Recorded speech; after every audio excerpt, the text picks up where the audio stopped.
अगला रुकन है, आपने रुकू में जाना है, रुकू रुकन है, तो दोनों हाथ उसी तरह कंधों तक उठा लें या कानों तक उठा लें, अल्लाहु अकबर, तो रुकू में जाना है।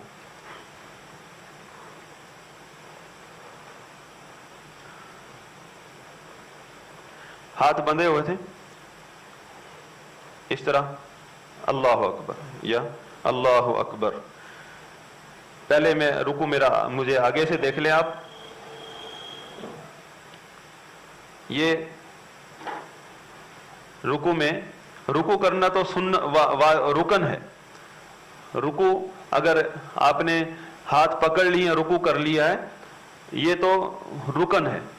इसमें और चीजें भी हैं जो मुस्तहब्बात में है, जो तफसील है रुकू के अंदर, कि आपकी कमर और सर बराबर होना चाहिए और आपने दोनों हाथों से घुटनों को पकड़ना चाहिए।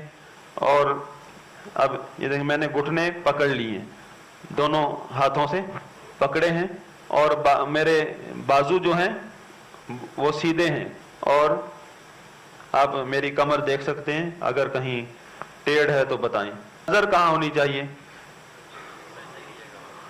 सजदे की जगह पर। अब सजदा तो आप वहां करते हैं, तो यूं, ये सारी सजदे की जगह है, आपके पांव से लेकर जहां आप पेशानी टेकते हैं, सारी सजदे। कई लोग हमने देखा यूं करके, उन्होंने सुना सजदे की जगह पर होनी चाहिए, सजदा वहां है। तो सजदे की जगह मतलब जहां इत्तेदाल के साथ जहां आपकी नजर जा रही है, तो वहां जमीन पर सजदे की जगह पर रखें। अब इसके बाद जो रुकन है वो रुकन एक रुकन है। रुकू के अंदर इत्मीनान करना रुकन है, और इसके अंदर कम अज कम सुभान रब्बियल अज़ीम एक दफा पढ़ना वाजिब है।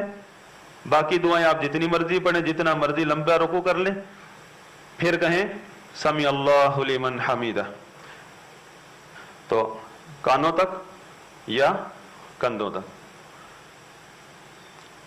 तो ये समी अल्लाहु लिमन हमीदा, सर उठाया, रुकू के बाद खड़ा होना, ये क्या है जी?